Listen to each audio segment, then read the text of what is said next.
extrait du chapitre 8.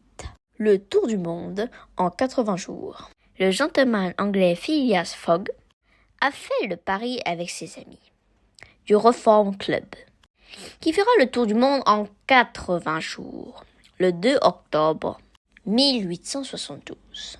Il entama son aventure accompagné de son nouveau valet, Jean Passepartout, et il devra être de retour le 21 décembre 1872 à 20h45. Il est filé par le détective Fix, qui ne souhaitait pas qu'une chose: l'arrêter. En effet, Fix est persuadé que le gentleman est le coupable du récent vol de 50 000 livres à la Banque d'Angleterre. Fogg et son valet partent donc de Londres, suivis près de Fix. Les voici embarqués sur le Rangon.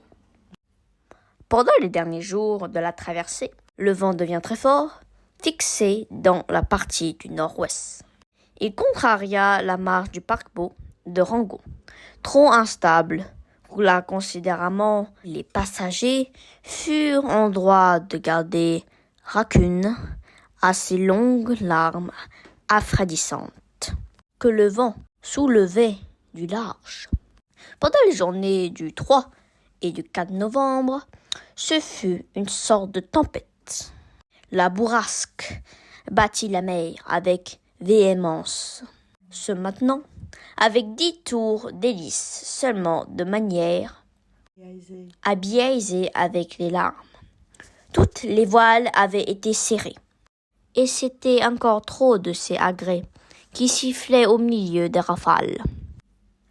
La vitesse du paquebot, on le conçoit, fut notamment diminuée, et on put estimer qu'il arriverait à Hong Kong avec 20 heures de retard sur l'heure réglementaire, et plus même si la tempête ne cessait pas.